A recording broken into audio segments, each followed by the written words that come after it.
Muito bem, então, pessoal, vamos aqui ao nosso estudo da nossa aula 7, tá? O tema da aula dessa semana, então, será pressão, tá? Então, começando aí no material, né? Pressão, o que vem a ser pressão, tá? Pressão é o quociente entre a intensidade de uma força que é exercida de maneira uniforme e perpendicular sobre uma superfície, tá?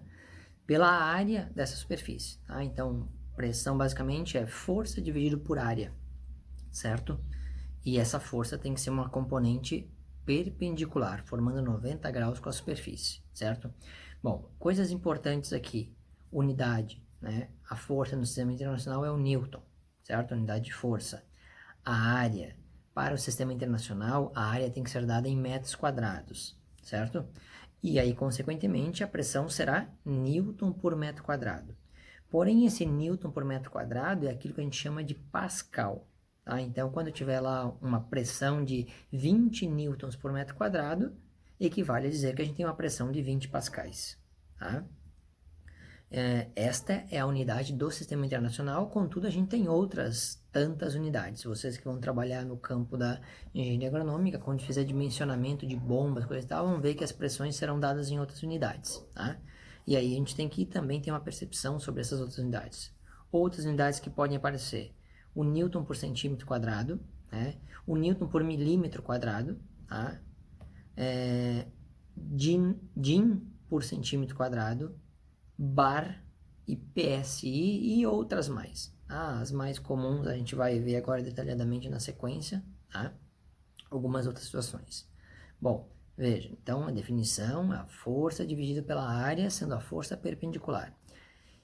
Mas quando a força não for perpendicular, o que acontece, professor? Quando eu tiver, por exemplo, uma superfície horizontal e uma força que está inclinada sendo apoiada na superfície, como é que vai funcionar isso? O que a gente vai fazer? A gente vai decompor esse vetor, tá? Para que se tenha a parcela vertical dele. Tá?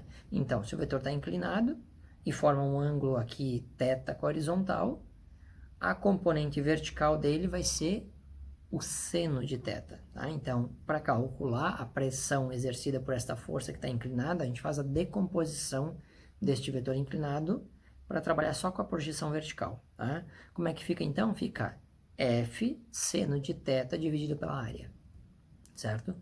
Então, é importante ressaltar, quando que teremos pressões maiores? Né? A pressão será maior quanto mais próximo de 90 graus estiver o ângulo. Tá? Então, se a força estiver perpendicular, a pressão é máxima. Conforme vai diminuindo o ângulo aqui com a horizontal, diminuindo, quanto menor o ângulo, menor será a pressão, certo? Porque a componente vertical vai diminuir, ok? Muito bem, vamos aqui a detalhamento de algumas unidades além da Pascal, Newton por metro quadrado. A unidade bar, tá? A unidade bar é uma unidade de pressão, tá? Que equivale a exatos 100 mil pascais. Então, quando eu tenho lá 1 bar de pressão, significa que eu tenho 100 mil pascais, ou seja, 10 na 5 pascais, certo? 1 bar é um valor de pressão muito próximo da pressão atmosférica. O valor da pressão atmosférica é 101.325 pascais, né? 101.325 pascais, a gente vai ver mais adiante como é que chega nesse valor, tá? Outra coisa importante para salientar, tá? O plural da unidade de pressão bar é bars, tá? Não é bares, tá? Cuidado, tá? Então, se nós tivermos serão 2 bars de pressão, ok? A outra unidade também muito usada, PSI, tá? PSI significa Pound Force per Square Inch, né? Que é a libra força por polegada quadrada, tá? E ela é a resultante de uma força, então no caso, de 1 libra força aplicada em uma área que corresponde a 1 polegada quadrada, tá? Essa unidade, PSI, é uma unidade utilizada muito na indústria inglesa, americana, né? Os países americanos têm essa característica de querer usar coisas próprias, né? Que são diferentes de todo o resto, tá? Mas aos poucos também ela está sendo substituída, né? Pelo Pascal, tá? E pelo bar, que é muito mais utilizado. E aí a relação entre o bar e o PSI é que 1 bar equivale a 14,5 PSI. tá? Então, 14,5 PSI equivale a 1 bar. Tá? Essa é a relação matemática de bar para PSI. E aí, claro, se você estabelece essa relação matemática, você estabelece a relação de PSI para Pascal, né? Então, só aplicar aí regra de 3 e fazer essa relação. Muito bem, então vamos lá. O exemplo 4, tá? Exemplo 4 dessa unidade 2, tá? Então, diz lá o seguinte, ó. Sobre uma mesa está apoiado um bloco de alumínio, cuja densidade do alumínio é 2,7 gramas por centímetro cúbico e que tem a forma de um cubo, né? Cuja aresta é 20 centímetros. O cubo é aquela forma geométrica espacial, né? Em que todas as arestas têm a mesma medida, né? Então, todos os lados têm a mesma medida, certo? Muito bem, então a aresta desse cubo é de 20 centímetros. Sendo a gravidade 9,8 metros por segundo ao quadrado, calcular a massa do bloco, é a letra A, e a letra B, calcular a pressão exercida pelo bloco sobre a mesa, em pascais. Tá?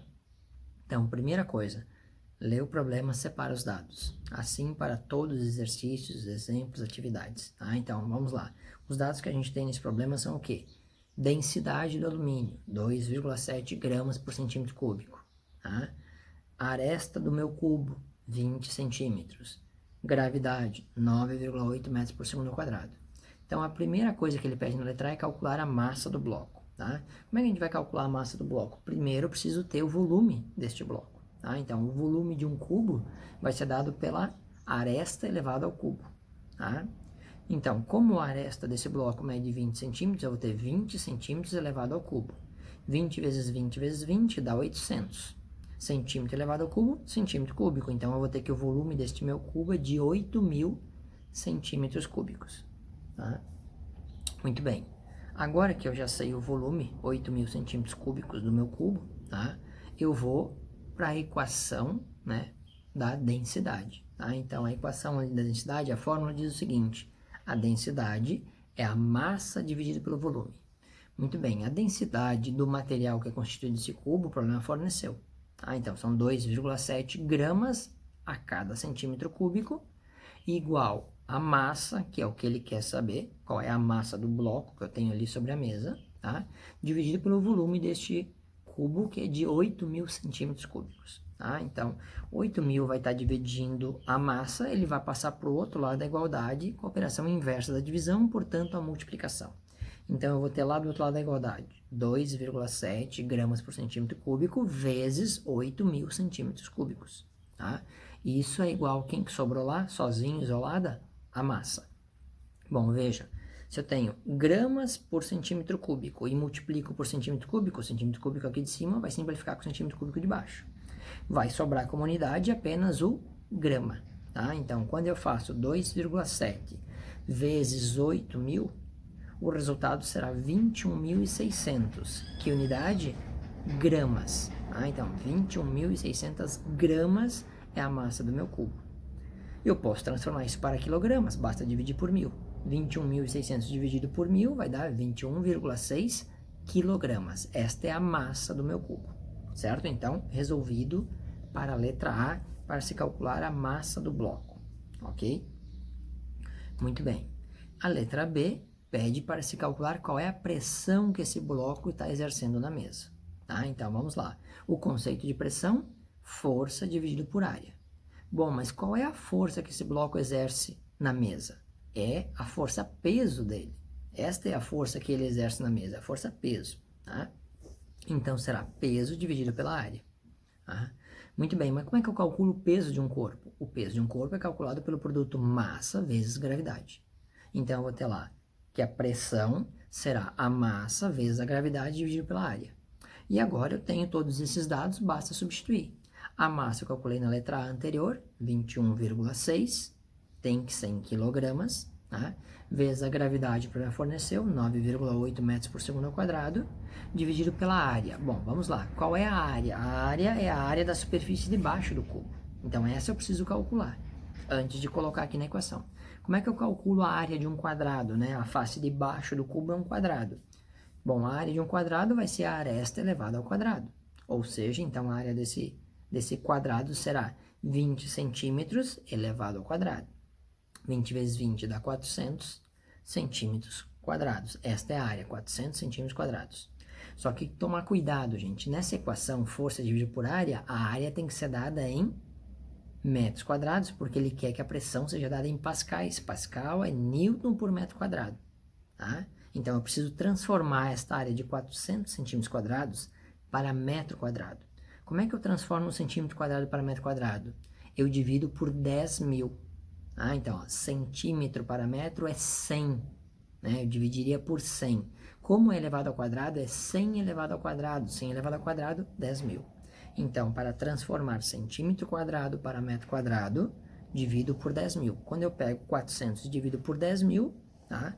O resultado será 0,04 metros quadrados. Aí eu aplico na equação. Então, eu vou ter lá 21,6 vezes 9,8 dividido por 0,04. O 21,6 vezes o 9,8 vai dar um resultado de 211,68, dividido por 0,04. Essa divisão resulta num valor, então, de 5.292 newtons por metro quadrado, que é a mesma coisa que pascal. Então, a resposta, 5.292 pascais, ou eu poderia ainda escrever, né, dividir essa resposta por 1.000 e escrever 5,292 quilopascais. Tá? Então, eu posso escrever dessa forma, quilopascais. Tá? Quando eu divido a resposta pascais por 1.000, se ela for muito grande, posso dividir por 1.000.000, aí vai ficar megapascais, né? Então, eu posso usar esses prefixos. A gente vai ver mais adiante que vai ser útil isso. Tá? Então, fechamos o exemplo 4. Vamos ao exemplo 5 agora, tá? O que diz ali no material, ó. Qual é a pressão em quilopascais? Ele já está dizendo qual é a unidade que eu quero que se calcule. Qual é a pressão em quilopascais que um pneu de trator exerce sobre o solo? Um dos pneus do trator exerce sobre o solo. Tá? Considerar que a área de contato do pneu, né, com o solo é de 800 centímetros quadrados e que a massa total do trator é de 3 toneladas e que essa massa seja distribuída igualmente em cada roda. Né? Porque é uma coisa muito importante dizer que, como o problema pede para você calcular a pressão exercida por um pneu, tem gente que joga toda a massa do trator em um único pneu. Isso significaria dizer o quê? Que o trator tem 4 rodas, mas que quando ele resolve se deslocar, ele empina, né? Ele empina de tal forma que ele fica apoiado em uma única roda. Isso não acontece, tá? Até pode empinar, mas em uma única roda fica um pouco mais difícil, tá? Então, o que a gente tem que fazer? Tem que lembrar que, como a divisão é uniforme, eu vou pegar a massa total e vou distribuir ela uniformemente nas 4 rodas, tá? E aí ele diz para usar, então, a gravidade igual a 9,8 metros por segundo ao quadrado, tá? Então, primeira coisa, né, fundamental observar que a massa tem que ser distribuída igualmente nas 4 rodas. Então, cada roda vai estar sujeito a suportar quanto de massa, né? Então, eu vou ter que pegar lá 3 toneladas e vou dividir isso por 4, vai dar 0,75 toneladas para cada roda, o que equivale a 750 quilos aplicados em cada roda. Então, vamos à equação. Pressão exercida pelo pneu no solo, o conceito é força dividido pela área. Qual é a força que estará sendo exercida no solo? É a força peso, tá? Então, a força peso que eu calculo com o produto massa vezes gravidade. Então, eu vou ter lá, qual a massa que eu vou aplicar em uma única roda? 1/4 da massa do trator, porque eu vou dividir ela em 4 partes, já que são 4 rodas. Então, eu vou ter 750 kg de massa, vezes a gravidade, que é 9,8, dividido pela área de apoio do pneu com o solo. Nesse caso aqui, o problema deu que a área do pneu apoiado era de 800 centímetros quadrados, tenho que transformar o centímetro quadrado para metro quadrado. Então, eu vou pegar 800 e vou dividir por 10.000, tá?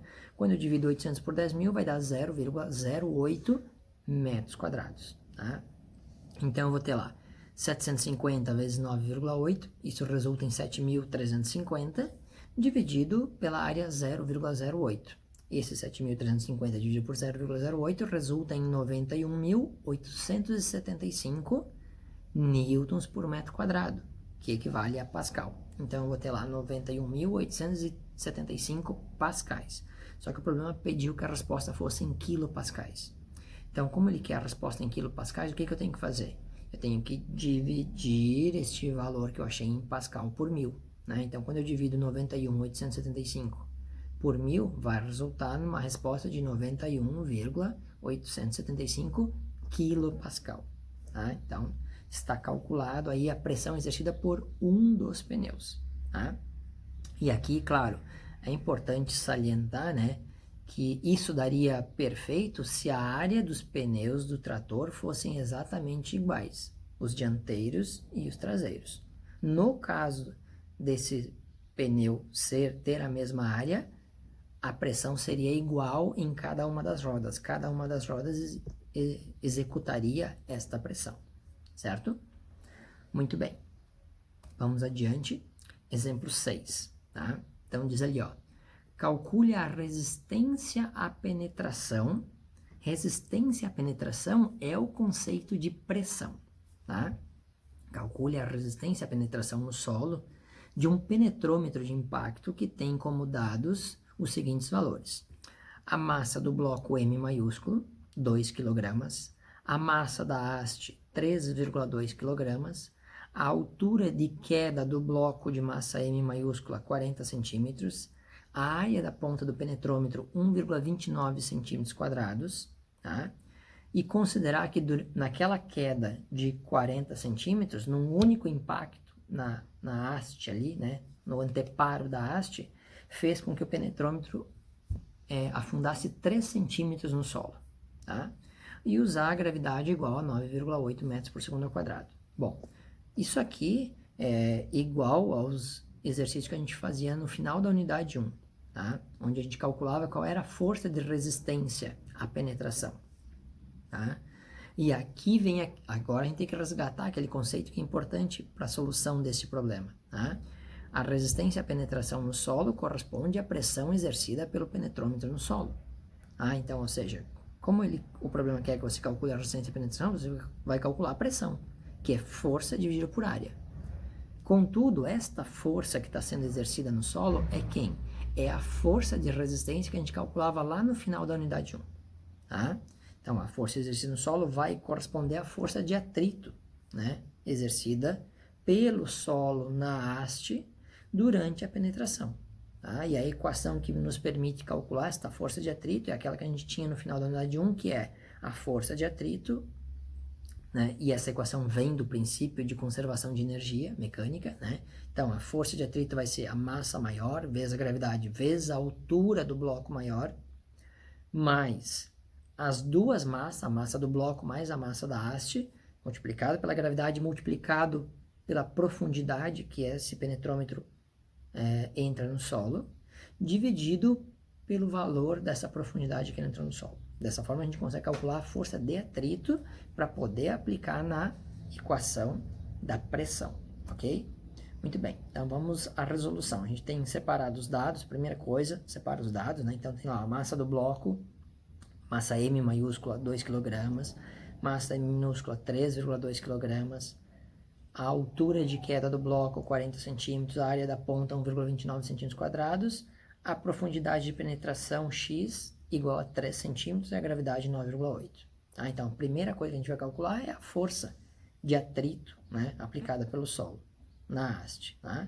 Então, está ali escrita a equação, substitui lá massa M maiúsculo vezes a gravidade vezes a altura.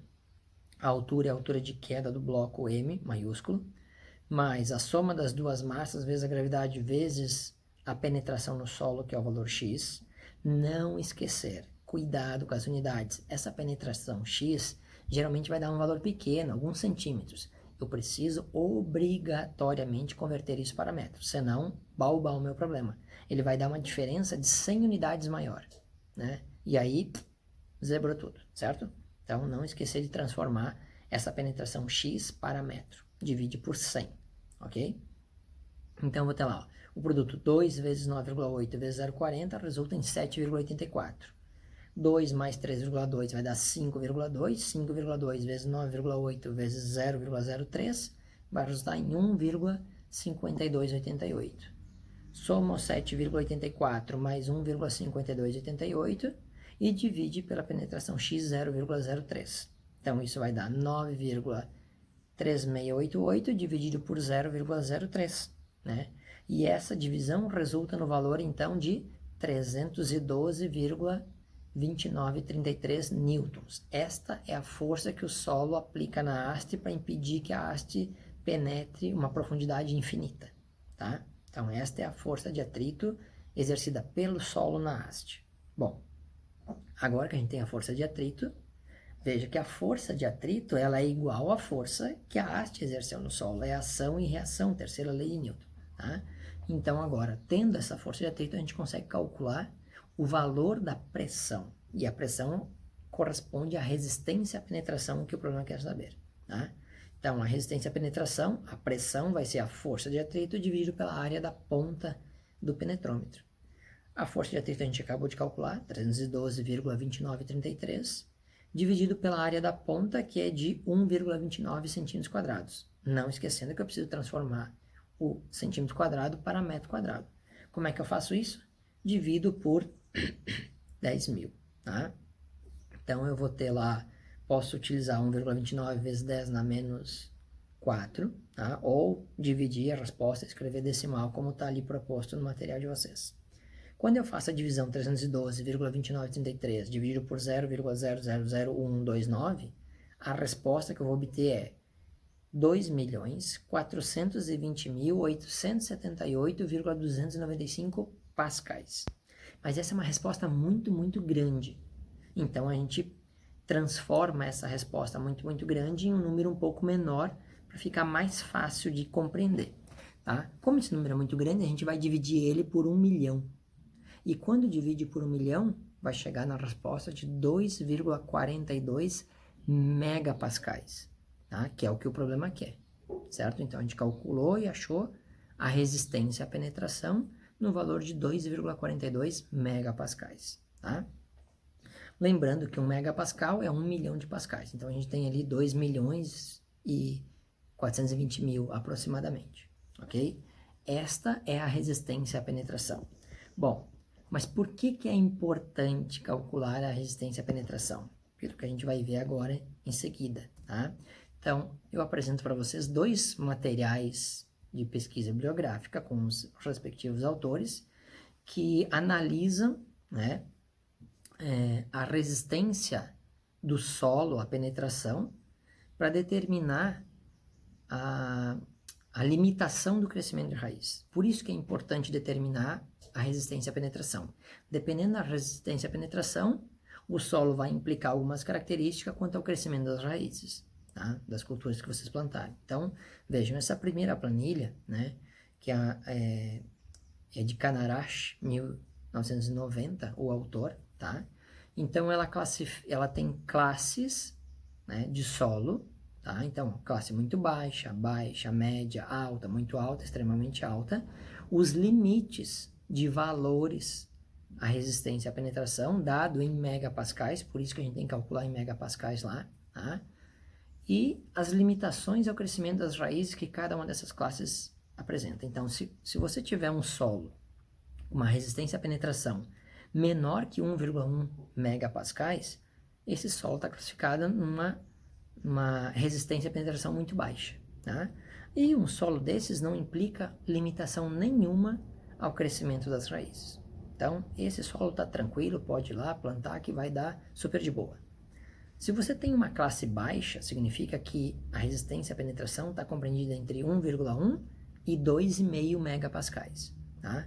Se a classe estiver dentro dessa faixa, ela apresenta pouca limitação. Então, ainda tranquilamente dá para fazer o plantio sem grandes preocupações, tá? Se o solo estiver na classe média, aí a classe média, segundo este autor, vai estar compreendido entre 2,6 a 5 megapascais. Um solo que tem essas características, né, de classe média, que está dentro desses limites de resistência à penetração, ele já começa a apresentar algumas limitações, tá? Algumas limitações.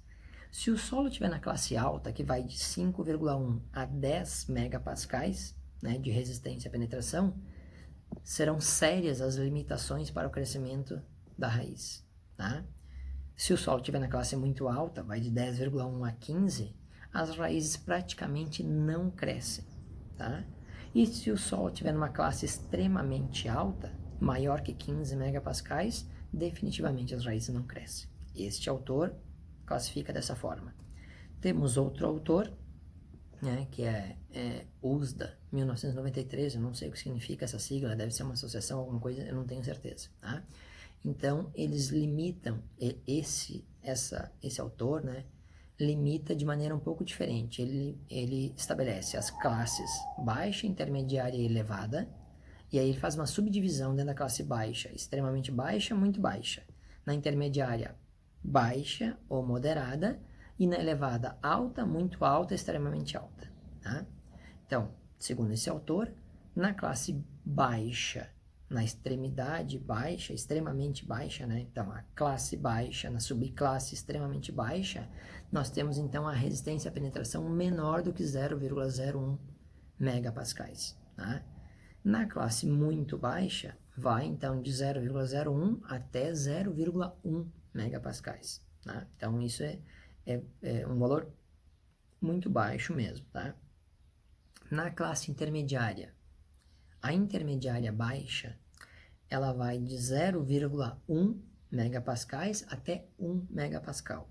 Na classe intermediária moderada, ela vai de 1 até 2 megapascais. Vejam que, para esse autor aqui, comparando com o autor anterior, né, a classe intermediária desse autor aqui corresponde basicamente à classe baixa do outro autor. O outro autor ia até 2,5 megapascais, esse aqui vai até 2, na intermediária. Tá?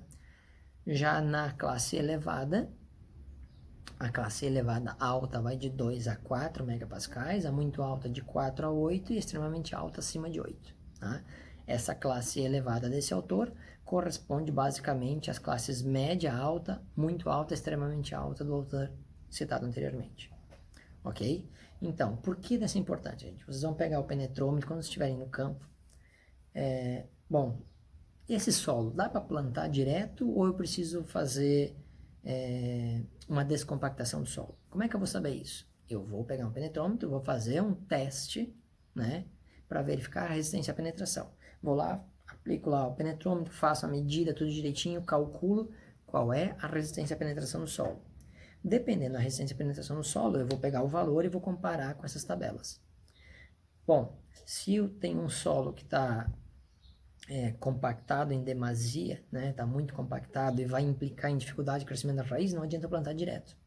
Provavelmente a raiz não vai se desenvolver e a planta não vai se desenvolver. Então eu preciso, né, mexer nesse solo para descompactar ele, certo? E por que isso é importante? Bom, eu não vou descompactar um solo sem necessidade, porque eu vou estar gastando um monte de mão de obra, combustível, hora máquina, desnecessariamente. Tá?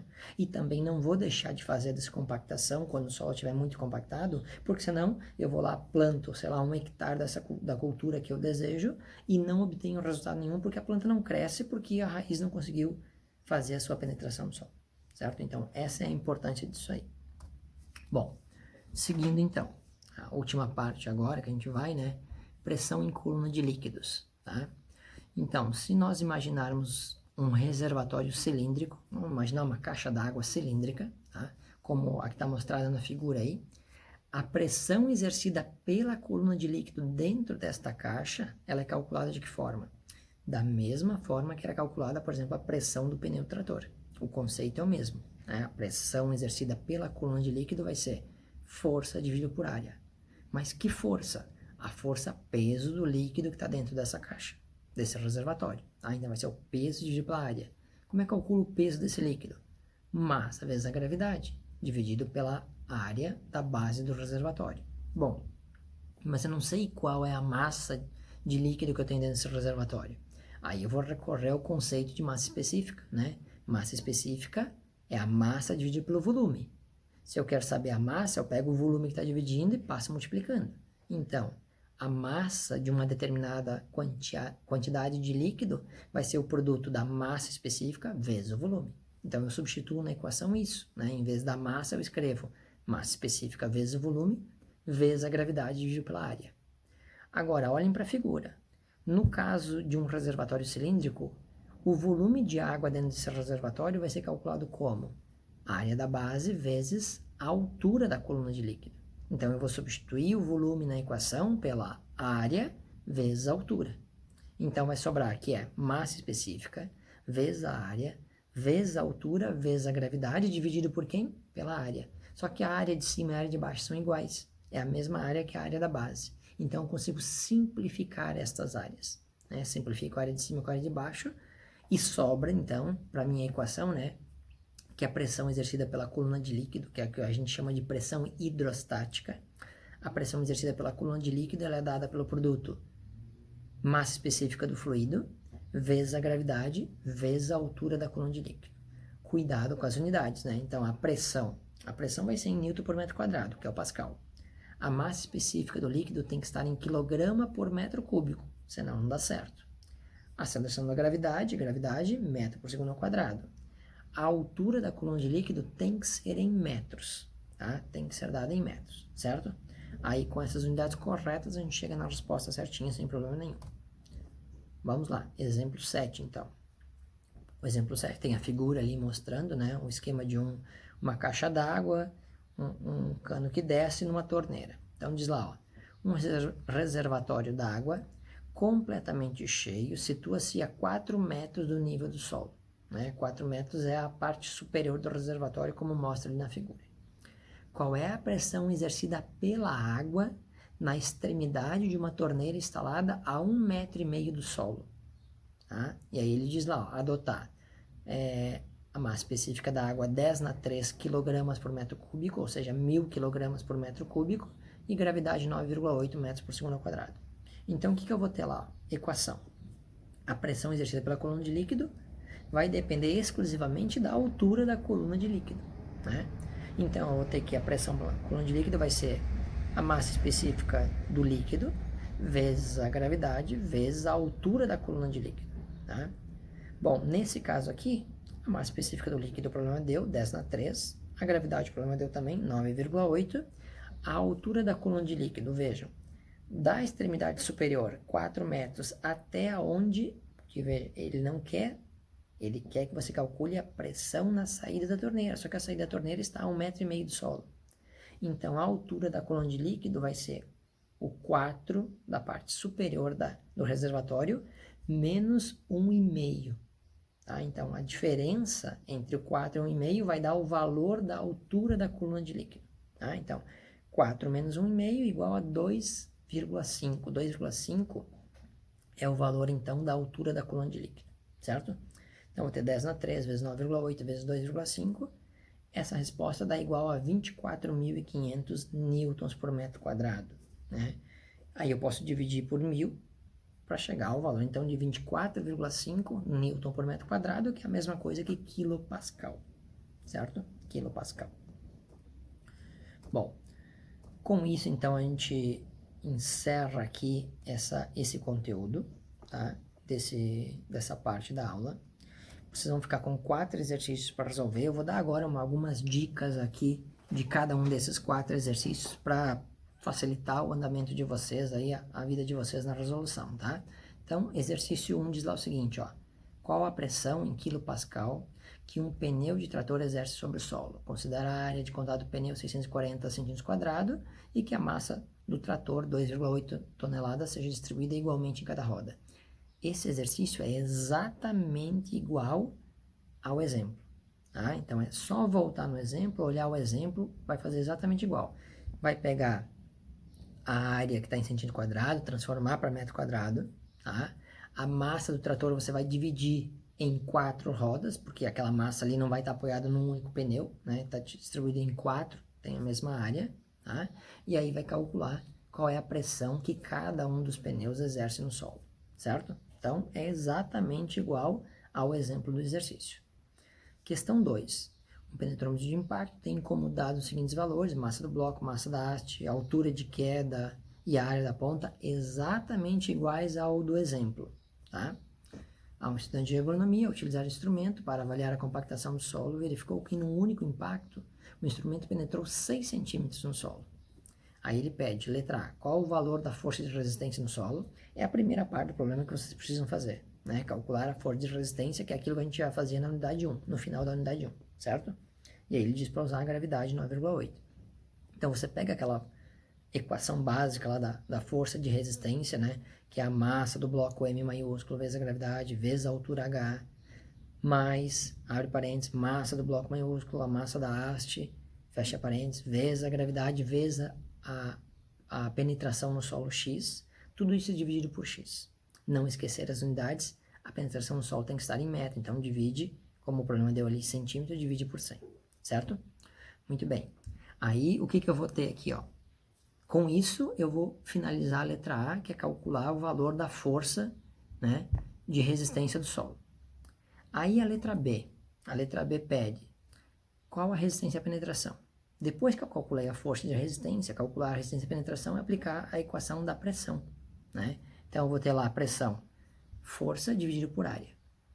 A força que eu calculei na letra A, a área é a área da ponta que está em centímetro quadrado, não esquecer de transformar para metro quadrado. Tá? Então tem que transformar 1,29 para metro quadrado. Tá?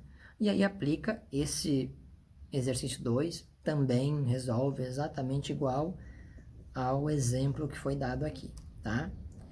Exatamente igual o 3. O 3 é a mesma coisa, tá? Então, só que daí no 3 eu mudei um pouquinho a altura de queda do bloco maiúsculo, né? Para variar um pouquinho, e a profundidade que penetrou no solo. Isso é para exercitar mesmo, é para treinar e exercitar, certo? Exercício 4, tá? Ele é igual ao último exemplo dado no material, né? Então, tem lá um reservatório de água, foi instalado numa nascente, que está localizado no alto de um morro, que é o mais comum, né? Você pega lá, você consegue uma nascente num ponto mais alto, você faz um reservatório ali, e esta água chega até a parte mais baixa para irrigação, para uso na residência, o que quer que seja, ela chega por efeito de gravidade, né? Por conservação de energia, né?